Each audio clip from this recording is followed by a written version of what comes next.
the Baen Free Radio Hour.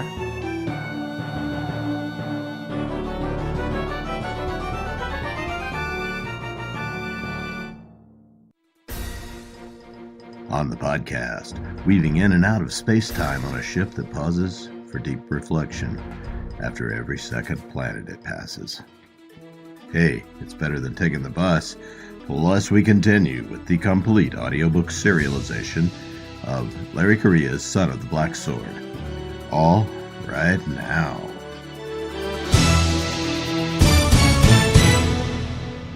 Welcome to the Baen Free Radio Hour podcast. It's an honor to have you along. I'm Baen Senior Editor Tony Daniel.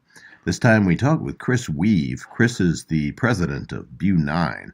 This is David Weber's Honorverse consulting group. Chris was an editor and an author on House of Steel, the Honorverse companion, and generally has the inside track on all the inner workings of David Weber's Honorverse. He's a trusted advisor to David in his position in the BuNine group. Chris also has a fascinating background of his own, as do lots of those guys in BuNine. So that's coming up, and we continue with the complete audiobook serialization of Larry Correia's great high fantasy novel, Son of the Black Sword. Now here's the news.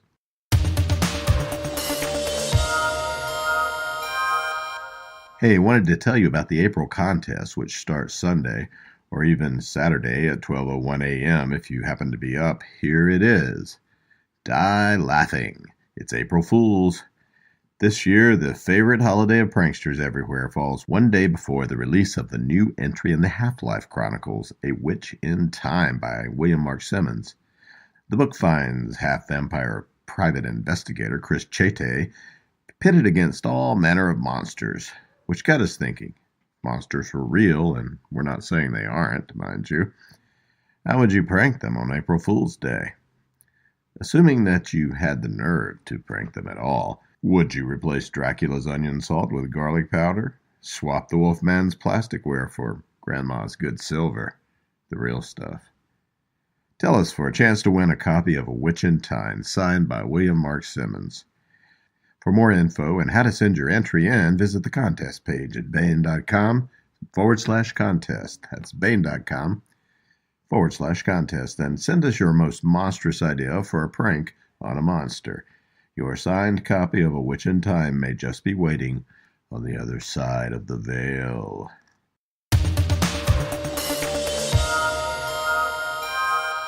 want to welcome Chris Weuve back to the podcast. How's it going? It's going very well. Great. Chris is, I don't know, what is your title in BuNine these days? So I am the president and designated extrovert. Chris is the president and designated extrovert of BuNine, which is the collective of consultants who advised David Weber on his Honorverse and the Honor Harrington series that David uses as sort of a backstop on all things Honorverse. It's a very cool organization filled with some really impressive guys and gals. Tell us a little bit about your background, Chris, as we start. So I don't have a biography in front of me. We've interviewed you before, but okay. So I'm a naval analyst in my day job. I spent 5 years as a professor of wargaming at the Naval War College, where I was a wargame designer and analyst. Before that, I spent 6 years at the Center for Naval Analysis, where I was a wargame designer, and I also was the crazy guy you could get to go ride a ship for an exercise. And so CNA is sort of the Navy's equivalent of the RAND Corporation. In fact, if you've seen the movie Top Gun, Kelly McGillis's character is based on a real person who I used to work for. So I did that for 11 years, and now I'm off in another little piece of DoD. Mm-hmm. But that's the interesting part of what I used to do. So what's your involvement with, how did it begin with BuNine, and how did it evolve? What's the story there? It all started off with basically a game that was set in the Honor Harrington universe called Saganami Island Tactical Simulator. And the guy who put together that game, a guy named Ken Burnside, there were a bunch of us that were in contact with Ken. I knew him through a mailing list that I had created called called SF ConSML, which is a science fiction war games mailing list. A bunch of other people contacted Ken directly when this game came out. They're all David Weber, Honor Harrington fans. And so at some point, there was an initial movie effort to try to make a movie in the Honorverse. This wasn't the later effort that Evergreen Studios did. This was before Evergreen. And Ken put all of us in touch with the guy who was trying to make that movie so that we could advise him on things like set design and, you know, what does the Combat Information Center of a real Navy ship look like, because he wanted to use it as a model for Honorverse ships. And so we started off as sort of a mailing list. Then when it came time for the 2013 anniversary of On Basilisk Station, Tony Weisskopf and David Weber were having a conversation, and Tony said we should do some sort of companion volume or something like that to celebrate.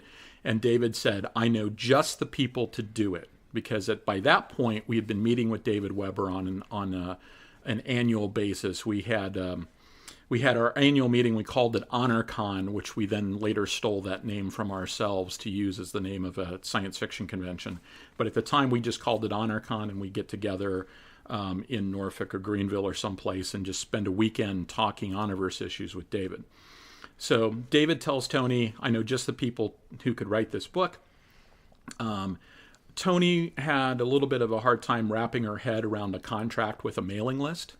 And so we said to Tony, would it help if we incorporated? And she said, yeah, that would help a lot. So we then officially incorporated.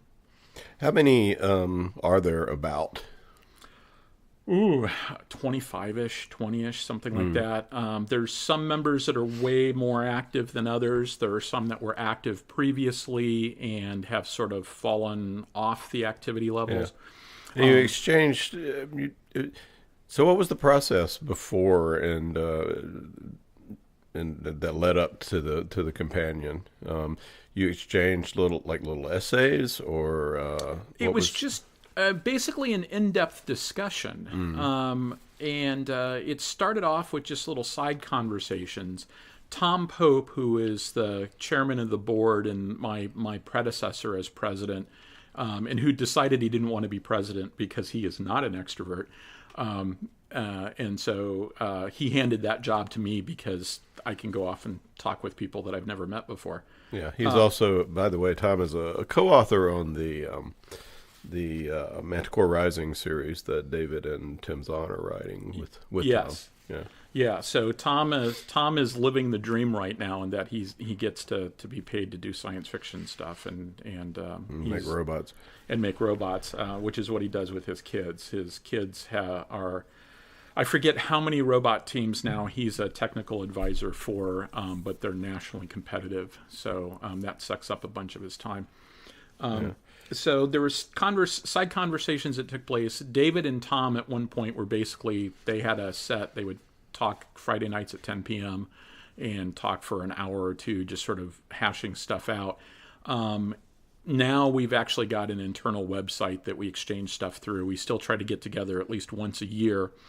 We got together this past July, and one of our new members, Peter Gold, who's a merchant mariner in his day job, he's brought a lot more interest in the shipping and merchant marine side of the Honorverse. He's wanted to sort of explore that. I've become interested in that also, so we actually ended up spending a weekend where we didn't really talk about warships at all. We almost exclusively talked about trade and container shipping, etc., and even came up with a new type of ship for the Honorverse that I actually briefed to David about this time yesterday. Uh-huh. Well, let's talk more about that in a moment, but let me just get in the fact that the Honorverse companion exists, and that there's going to be another one. The first one was called House of Steel, and it's got a novella by David, and it's got these cool technical articles by BuNine members. Plus, it's got some excellent 4-color illustrations and diagrams and such of all the things that are in David's universe. What aspect did you handle? So you were an editor on some of it too. Yeah, I was the copy editor on a bunch of it. So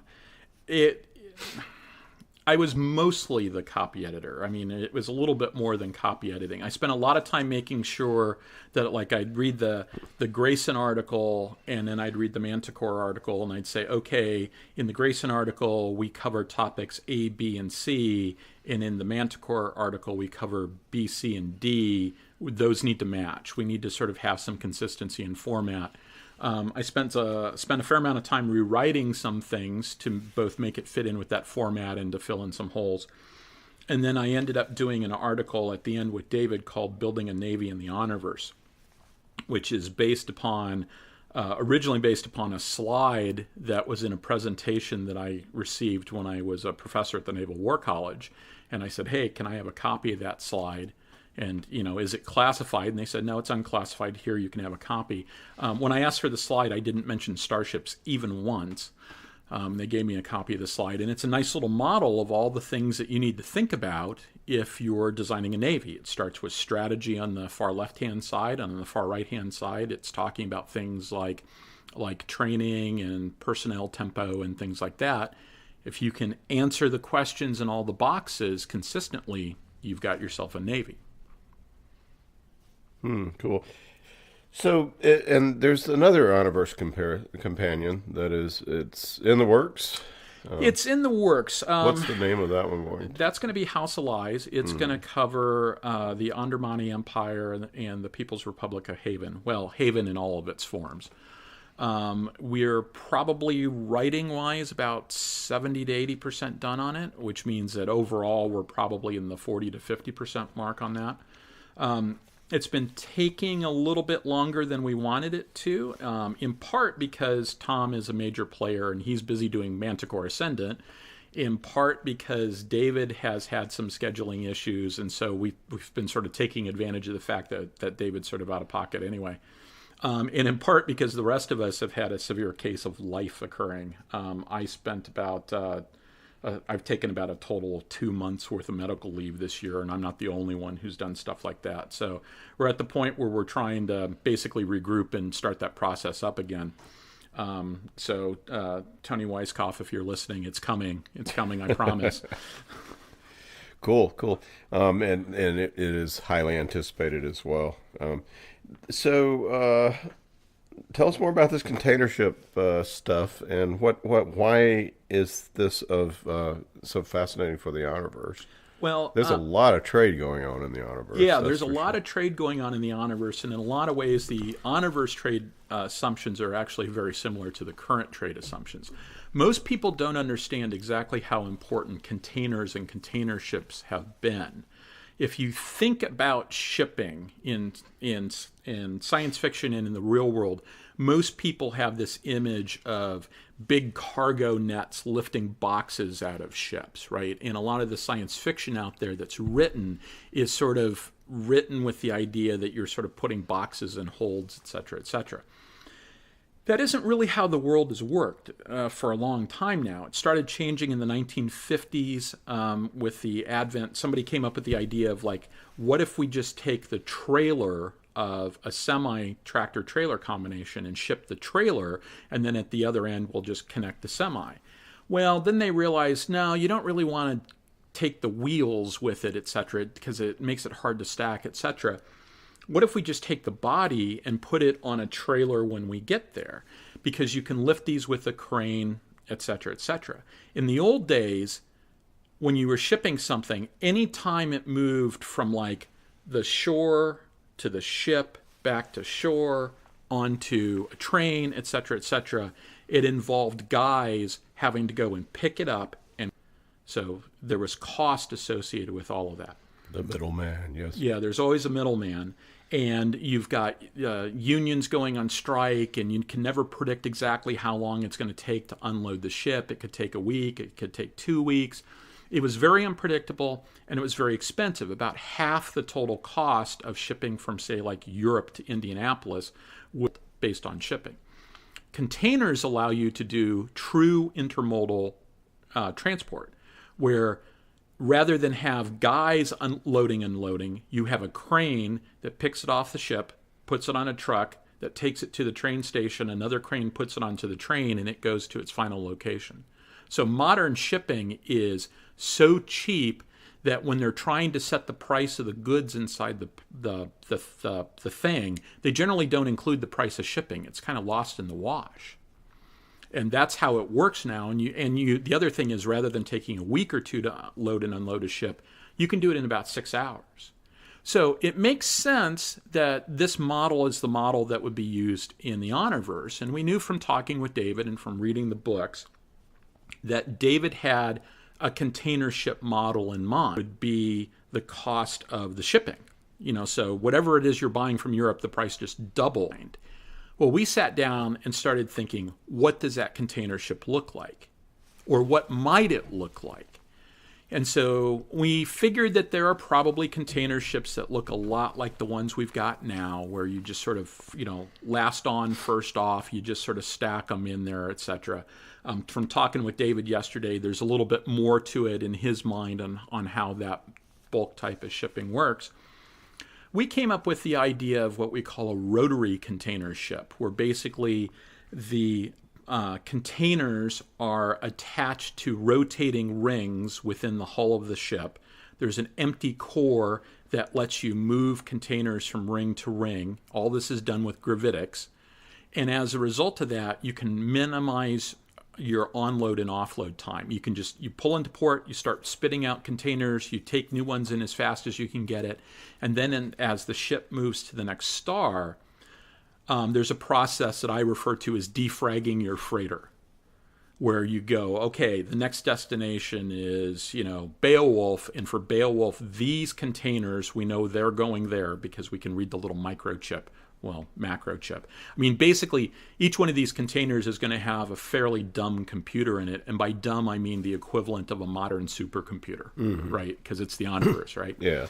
And so you go to the next star, and by the time you get to the next star, all the containers that are going to be at that star, offloaded at that station, you can spit them right out because they're the ones that are nearest to the exit port.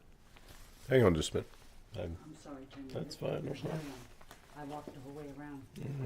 That's for you. Hi. Hello. I think we kept missing each other. I was trying to follow. Sure.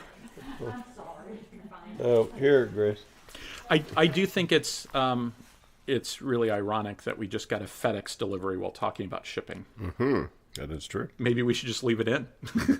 We could, because it's an interesting visual concept of a ship that's just sort of encrusted with containers, right?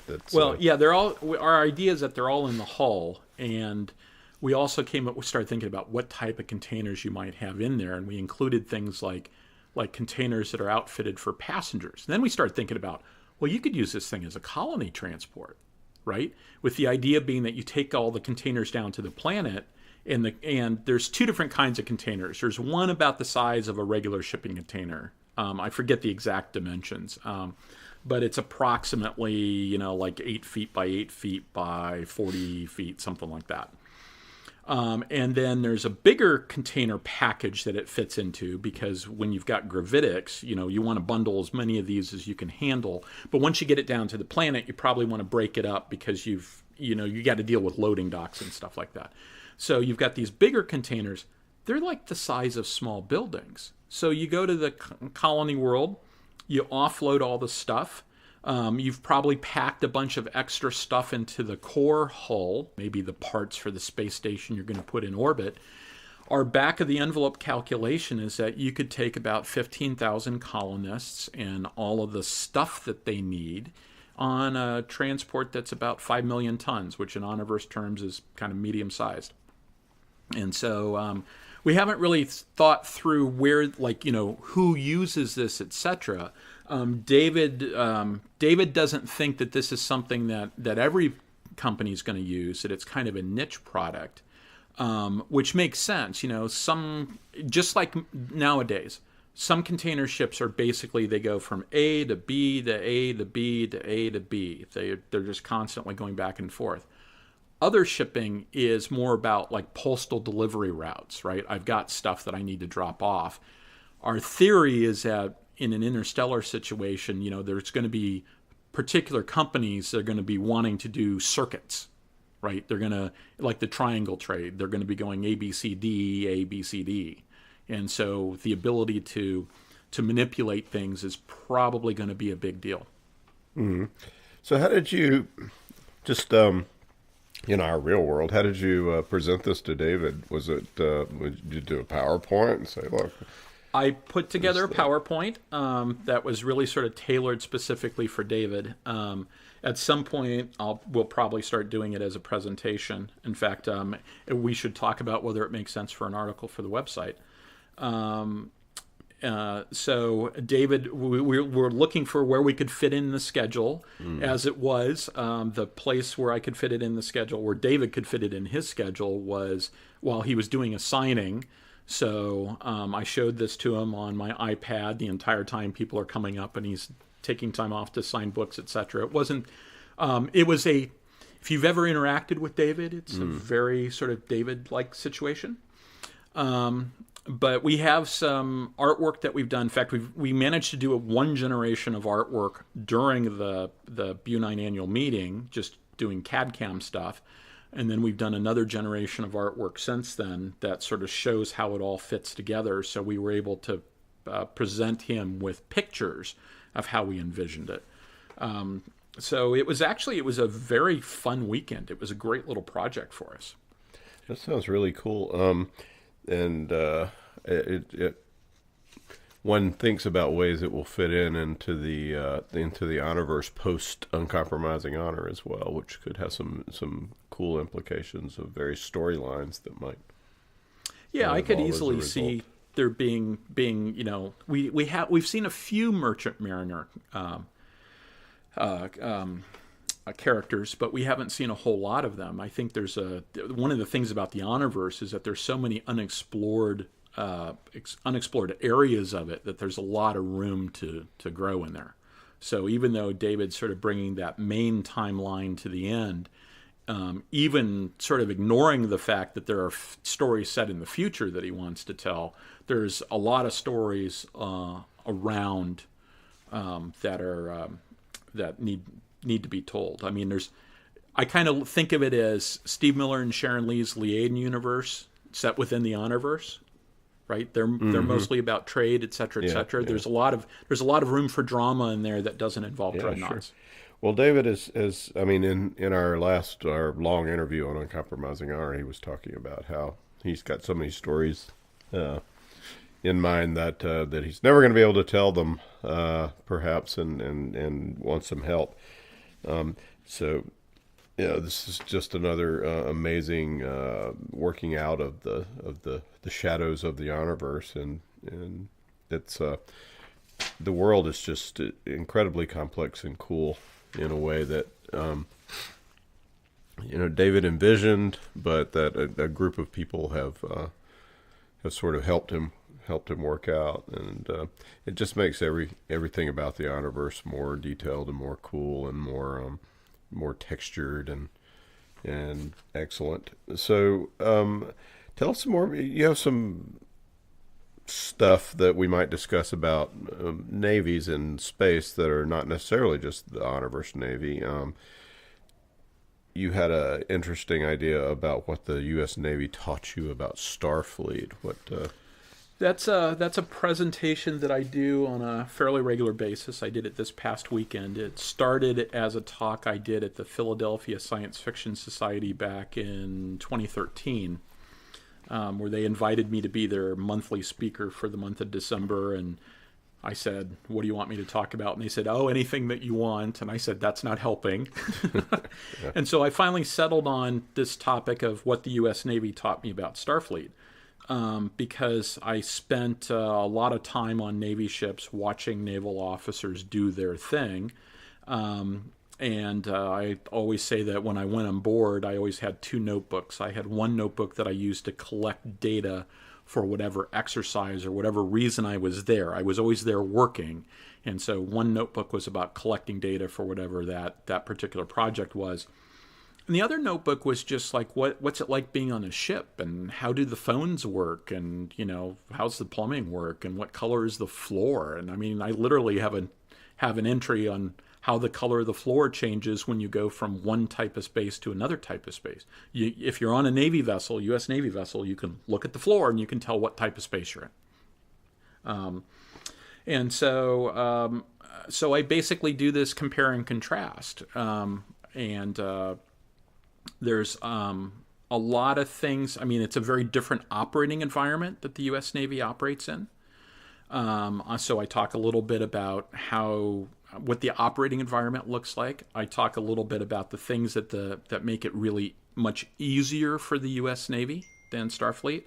There's other things that make it a lot harder for the U.S. Navy than Starfleet. I mean, the U.S. Navy has the advantage, for instance, there are no recorded instances of a U.S. Navy ship discovering a previously unknown country, right? That just doesn't happen. They go out with a much, much higher level of knowledge about who they're going to run into than Starfleet does. On the other hand, Starfleet's gear is incredible. The level of training is incredible because they're always fully trained. Their gear always works. The instances where it doesn't work on the show are usually something's happened to damage it. You know, ion storms seem to be the real dangerous thing you can run into in the original series, and then later on there's always some event that has caused the gear to malfunction. Yeah, those nanotech plagues are always stuff like that. But what you have in the real world, we've all had the experience of we went out to our car and hold on just a minute. Let's get that sound. Go on. So we've all had the experience in the real world of going out to our car, turning the key, and nothing happens. And that happens on ships, too, because there's a lot of gear. It's very complex. Some of it's really been hard used, and that stuff happens. Have we ever seen that happen in Star Trek, where they push the button to go to warp, and it just goes cough and doesn't? The only time I can think of that is in one of the movies where it was actually sabotaged. So that's the sort of stuff I talk about in that talk, and I have plans to turn that into a longer work at some point, but I'm going to try to do the companion first to make Tony happy. What else? What else have you thought about that from just a naval wargaming aspect that applies to, like you mentioned, command and control systems? So. The Navy doesn't really do command and control the way that that system was not going to be particularly robust. And it wasn't going to be what people assume it does. And by command and control, I mean like the command hierarchies, right? The image I'm sure that most people have is that you've got an admiral who's in command of a fleet, and the admiral's giving out a fairly steady stream of orders to his subordinates who then execute those orders. The United States Navy hasn't worked that way since the late 1970s, early 1980s, because they realized that system was not going to be particularly robust. And it wasn't going to be robust for two reasons. One is that in fighting the Soviet Union, we could expect that there would be a lot of jamming. So we could expect that our communications would different speeds. An air attack happens a lot faster than a submarine attack does. Submarines, you can be attacked. The other thing is that a lot of the different warfare areas move it dramatically. You can be tracking a submarine for days, whereas with an air attack, it generally appears fairly quickly. And so having the admiral and his staff constantly switching modes back and forth between those meant that the admiral's going to be spending all of his time sort of in the moment, as opposed to being able to sort of stand back and think big picture. So the Navy adopted something known as the Composite Warfare Commander System. And what that basically is that you've got subsidiary warfare commanders that are responsible for their own warfare domain. So you've got a sea combat commander who does surface and subsurface.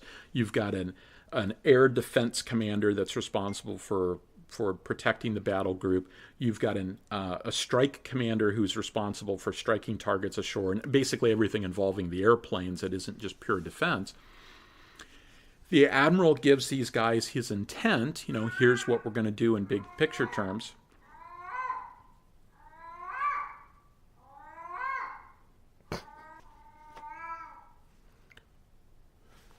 So the admiral sits back and gives his intent, tells them, like, here's how we're going to fight, here's the goals I want to accomplish, and then he and his staff just sit back and listen. She does that intermittently all day long. And they don't get on the radio circuits unless they hear something that they disagree with. I have 87 days of sea time.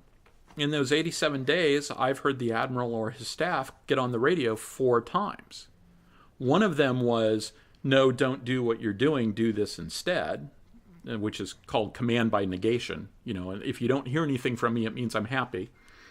The other 3 were basically, it is now 1640. You were supposed to give us a report at 1630. Where's your report? So, I mean, the admiral and his staff are, they're important. They're talking with them all the time, but you wouldn't know that if you were just listening to the radio. Yeah. And so it occurred to me at one point that this actually... So it's divided into components of the things, of tasks. Yeah, it's task divided. It's functionally divided. And you've got a bunch of major warfare commanders that are responsible for this. It's task divided. It's functionally divided.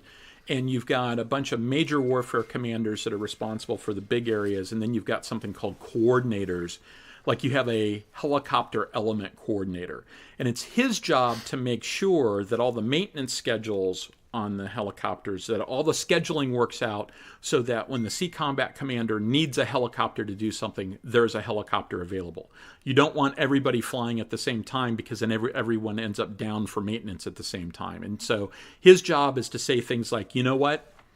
I know that you guys aren't supposed to do your next maintenance cycle for like another 400 hours. Do it now, because otherwise we're going to have this gap later on. You've got a bunch of those guys that are responsible for coordinating everything. At some point I realized a lot of this potentially is applicable in a science fiction universe.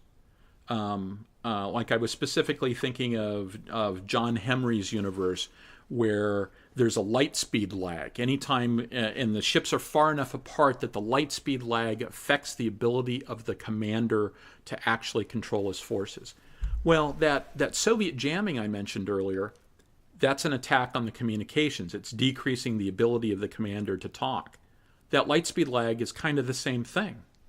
So if you've got a situation like that, if your technological assumptions in a science fiction universe put you in a situation like that, we've already got a solution off the shelf on how to handle that from a command and control standpoint.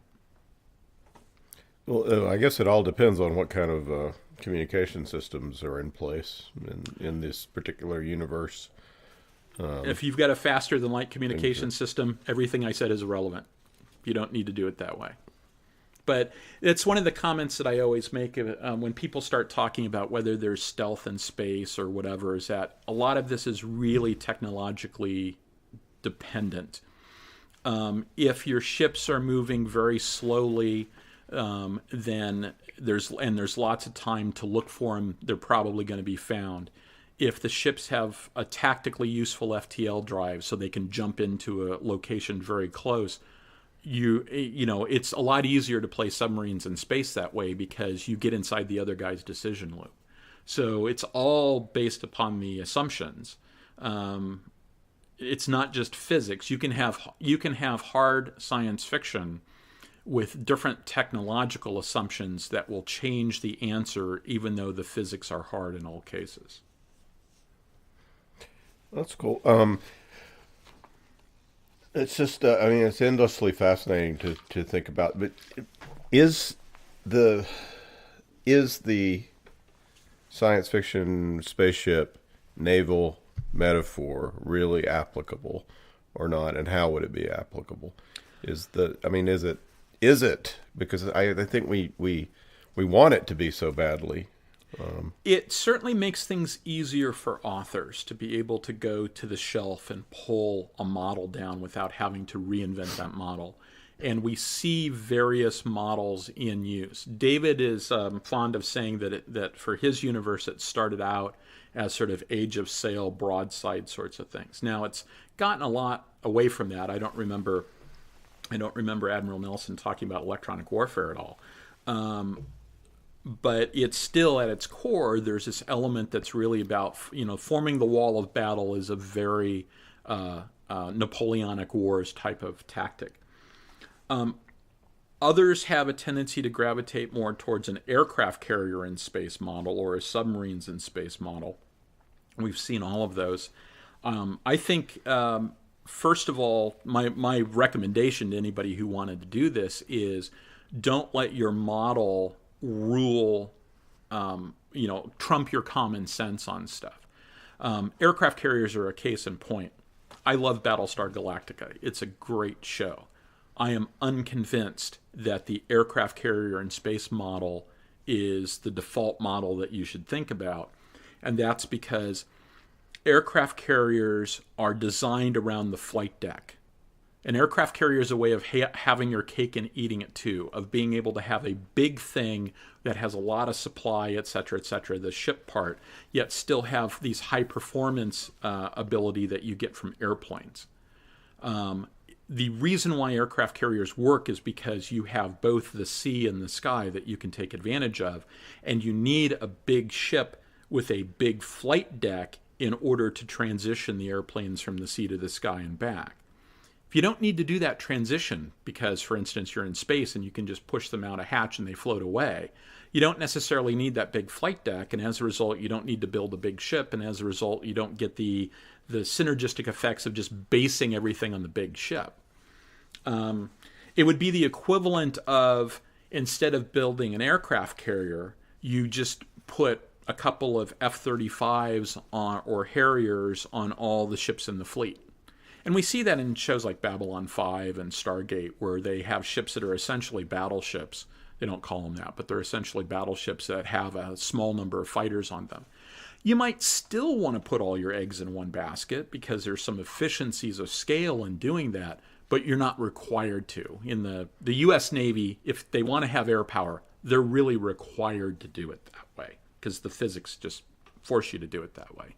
So my advice is, don't get wrapped around. Don't let the model trump your common sense. If you're thinking in terms that you want to do that, then you also need to kind of think about why you want to do it that way.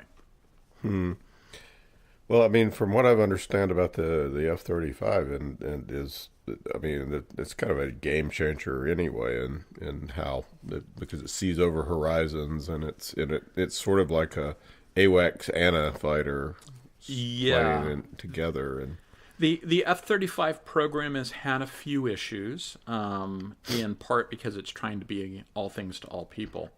But having seen some of the briefs on it, the capabilities that are baked into that design are really pretty phenomenal. It's not fully operational yet. They've got a bunch of them in the fleet. They're flying them off of ships. The Air Force has a bunch of them also. But they're still at the point where the plan is to sort of add capability over time. Because they wanted to get it out sooner rather than later. And if they waited until everything was done, we'd be waiting for another 10 years. So I'm really looking forward to seeing what that jet can do when they've flipped all the switches and installed all the software and have all the capabilities ready to fly. Yeah, which goes to, I mean, if you're going to do starship battles, the idea that you need visual contact and such is that they're beyond anything that even is Earth-like, right? So what metaphor could we apply to such? I've been doing a lot of thinking, both in the context of the Honorverse and out of it, about what's known in air combat circles as beyond visual range combat. Because you can think of air combat as fitting into two categories, within visual range and beyond visual range.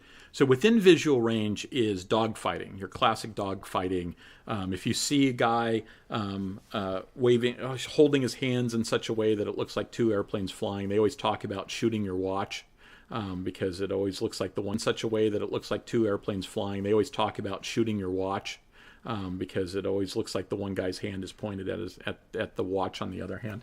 If you're shooting your watch, you're talking about dogfighting, you're talking about air combat maneuvering, and that's all close range. At longer ranges, where you're dealing primarily in the world of radar, there's some very interesting things that take place there. And a lot of this stuff you can read up on by searching for air combat games tactics manuals, because the people who do like the F-16 game and F-22 games and all this other stuff, they've got former Air Force people that have written up how you think about this problem. And those guys think in terms of energy states and pointing your nose at the enemy and how far off axis you need to be to evade, etc. And they think in terms of kill zones in a way that the close range discussions don't cover. So, for instance, if you go to Wikipedia and you look up the AMRAAM missile, it'll tell you it's got a range. Well, only kinda, because that missile's being fired off of an airplane that has a speed and an altitude associated with it. And if it's at that speed and altitude, it gets the advantage. You know, if they fire it and you're going at 700 knots, it's already going 700 knots. If it's at a 20,000 feet, it's got 20,000 feet to play with.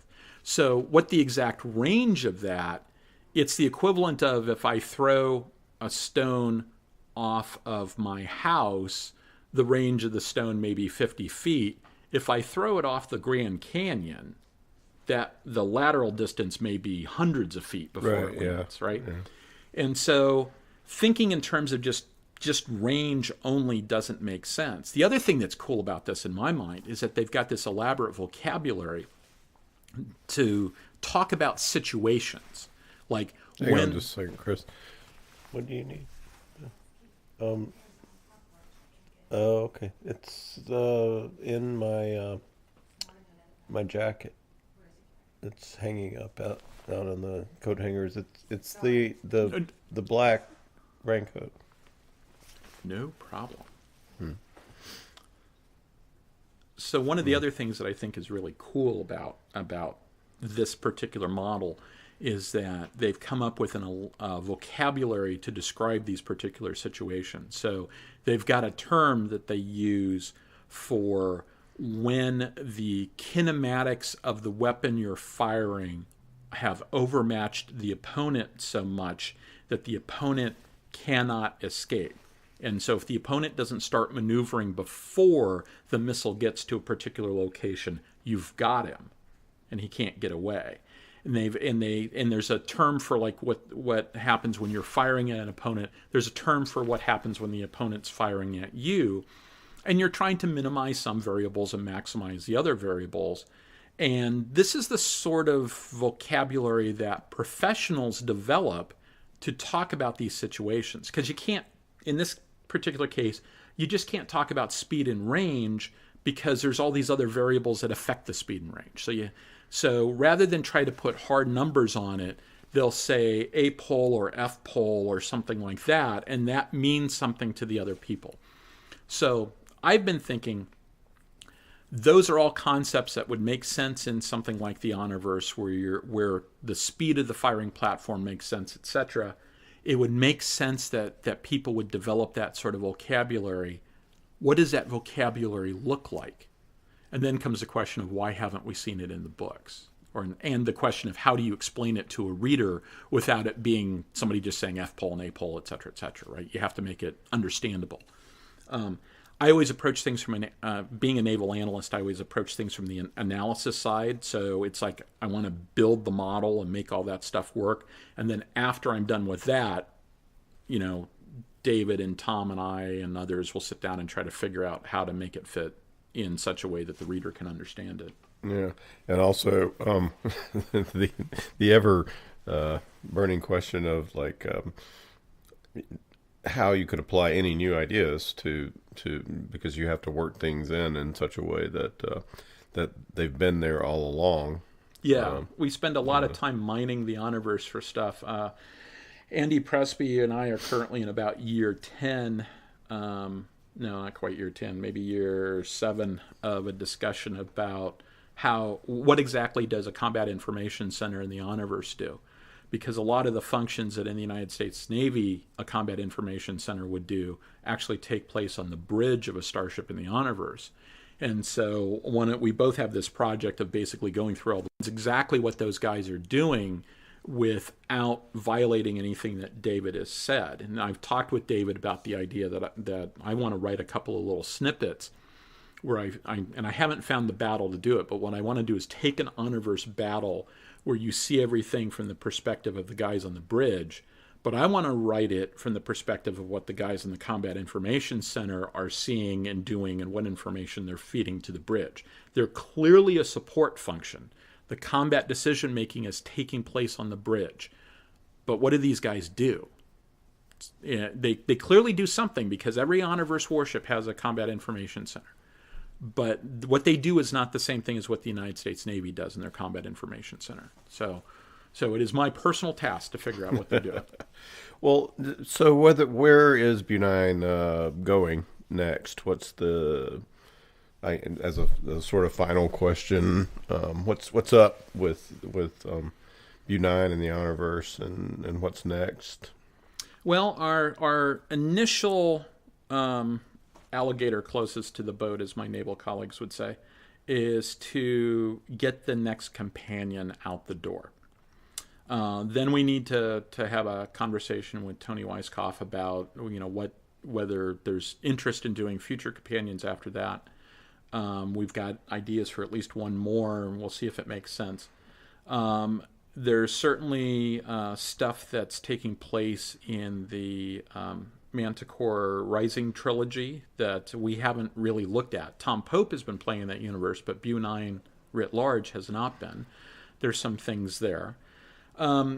We suffer from having more ideas than we have time. I know that, like, for instance, the project that really sort of started this, the one that everybody early on said, yeah, I want to do that, was a set of deck plans for the Star Knight class cruiser. And I think Tom's got a draft of that somewhere, but we just haven't, we've never been able to get back to that. It just hasn't been the priority project because we've been doing things like the companion. I'd like to see us doing more presentations, etc. at cons. I've kind of had in the back of my head the idea that Eric Flint's 1632 universe has a 1632 event each year where they go to a con, and it's the 1632 mini con.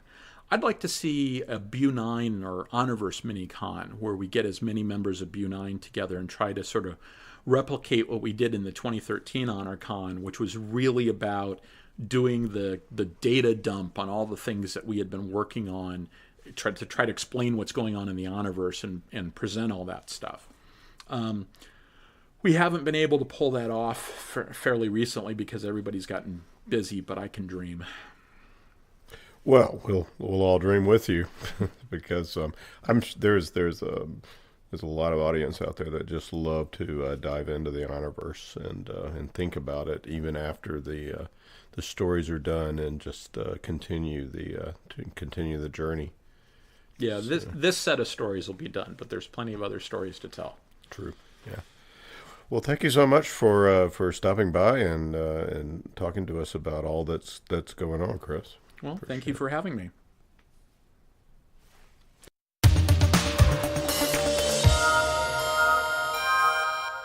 Now we continue with the complete audiobook serialization of Son of the Black Sword by Larry Correia, Book 1 in the Saga of the Forgotten Warrior. After the War of the Gods, the demons were cast out and fell to the world. Mankind was nearly eradicated by the seemingly unstoppable beasts, until the gods sent the great hero Ram Rowan to save them. He united the tribes, gave them magic, and drove the demons into the sea. But as centuries passed, the descendants of the great hero grew in number and power. They became tyrannical and cruel, and their religion nothing but an excuse for greed. The people rose up, and the surviving royalty and their priests were made casteless, condemned to live as untouchables. The age of law had begun. Ashok Vidal has been chosen by a powerful ancient weapon to be its bearer.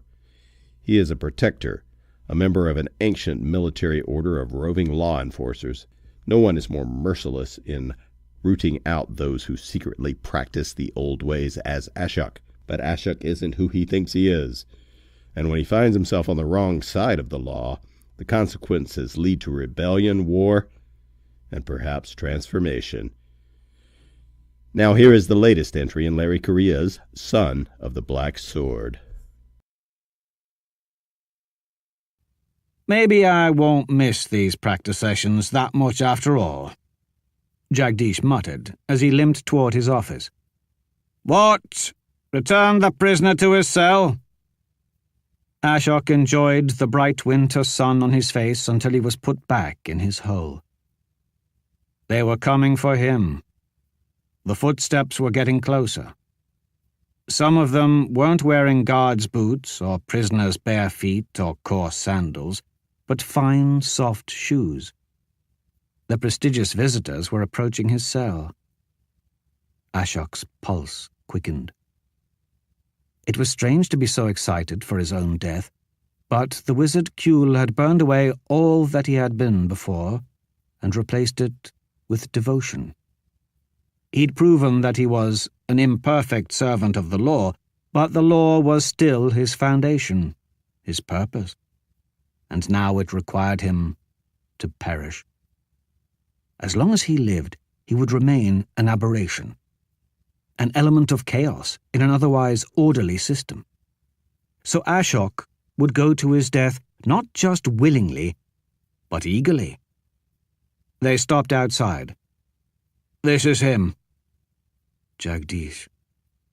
Do you wish an escort? We require privacy. Ashok didn't recognize this voice. Go home, Risalda. You're bleeding on your uniform. If you would allow it, Your Honor, I would like to stay and hear the prisoner's fate. Clean yourself up, you disgrace. You may return tomorrow. Footsteps retreated as Jagdish was cast out of his own prison. That was disrespectful. But then Ashok corrected himself. He had been away from society for a year, and too much familiarity with the lesser classes had made him soft. A judge could do almost whatever he wanted to his inferiors, and they'd best accept those decisions. Ashok got to his knees, ready to accept his. The door opened. 3 men were standing in the hall, and in the instant before he put his forehead to the floor, he saw that one was wearing the blue, grey, and bronze of a great House Vidal judge. Another was wearing the white robes of an arbiter superior, but most importantly, the one in the center was dressed all in black, and wearing the ornate golden mask of the Grand Inquisitor himself, one of the most powerful people in the capital. Ashok kept his face down. They wouldn't have sent such important men if the time of his judgment wasn't at hand. His heart rejoiced. Rise, Ashok. He lifted his head. The 3 men had entered and spread out. There were lesser inquisitors in the hall. The arbiter seemed very nervous about the hems of his fine robe touching the straw. The Grand Inquisitor stopped directly before him. It was hard to tell in the uniform, but he seemed to be an average-sized man, gone a bit plump, and the only parts of his body that were visible were his small dark eyes and the crow's feet around them. You are aware of who I am? Grand Inquisitor Omand Vokan. Correct. I wish to make this official, so there can be absolutely no question as to the validity of your sentence. He reached into his sash and pulled out a piece of gold jewelry, shaped like a raven. You recognize the symbol of my office? Ashok nodded, so Omand handed him some folded papers. Here are my documents. Ashok had no reason to doubt him, but Omand must have been as much a stickler for the letter of the law as Ashok was, so he carefully inspected the papers. They had been signed and stamped by several extremely high-status officials. The criminal Ashok the Blackheart is remanded into Inquisition custody to be dealt with according to the Grand Inquisitor's wishes. Do you concur? Omand asked the Vadal judge. He's all yours. This was the one who had insulted Rizalda Jagdish. The haughty judge spit on the straw. Good riddance. Omand looked to the arbiter. This transfer of custody is witnessed and approved. Thank you, honorable gentleman. Now I need to speak with the prisoner alone. The two of them walked out. A lower-ranked inquisitor entered, placed a stool behind Omand, then left, shutting the door behind him. Inquisition business? Omand sat down and made himself comfortable. This shouldn't take long.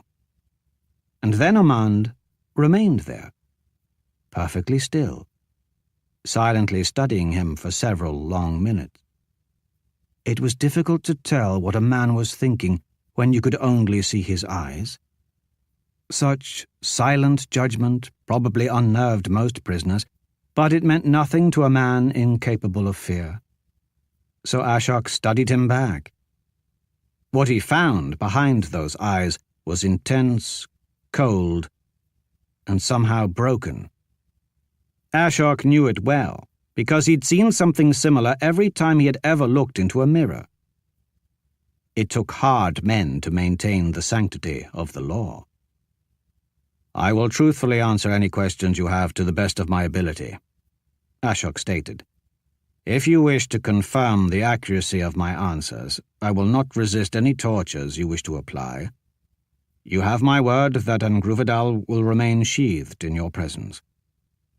It is my understanding that you were an unwilling victim in this fraud.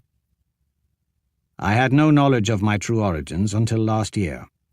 When I found out, I took action. You never suspected the truth, or doubted the false past which was created for you? I did not, but ignorance is no defense. I was born a casteless and took honors which were illegal for me to take, so I must be punished. You won't ask for mercy? Of course not. Mercy was a strange concept that Ashok had always struggled with. Mercy was merely the weak trying to rob judgment. I'm guilty. So the law truly is your essence. Kuehl wasn't lying about you. Kuehl? Ashok tilted his head. You know of the wizard's treachery? Yes. He has been interrogated and punished. Had Devadas brought them to justice? His former brother would never forgive him, but Ashok had known that Devadas would do the right thing.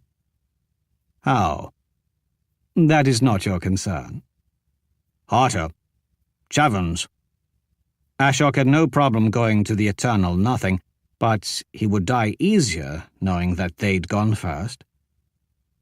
I'm aware of Bedea's conspirators, and they will all be dealt with in time. Omand waved one hand dismissively. Harter was an extremely important man, so doubtless the Inquisition had to tread carefully.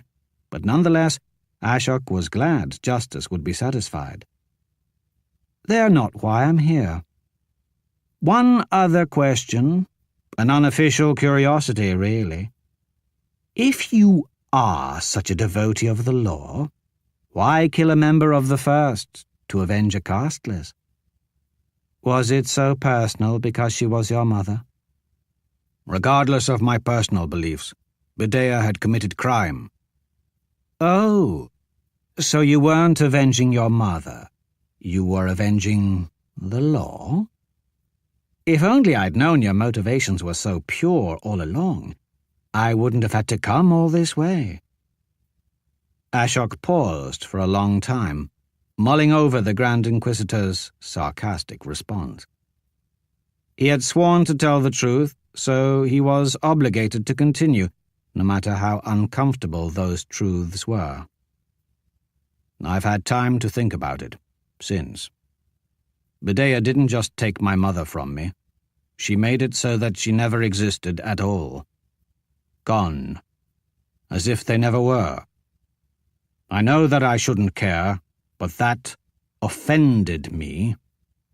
Anger clouded my judgment that night. It still clouds my judgment now. There's no excuse for the evil I've done. It is good that you recognize the magnitude of your crimes.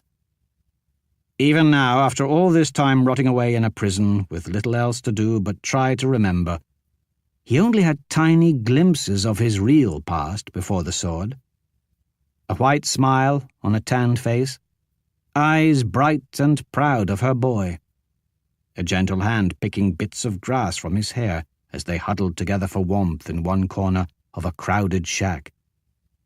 And for all he knew, those were fabrications of his imagination. Forgive my words, Inquisitor, for they sound harsh, but to the ocean with Medea. I know that the casteless are little more than animals, but she was my mother. You learned the truth in the Capitol.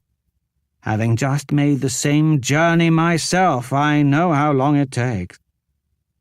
Armand rubbed his lower back, as if he was so terribly road-weary from what had probably been a ride in a carriage filled with cushions. This was no heat-of-the-moment crime of outrage. You had weeks to calm yourself, to seek legal counsel from the judges, or to speak with your order. But instead, you committed an act of public, premeditated butchery, supposedly for the law, but really for someone you can't even remember. I would do it again, Ashok said.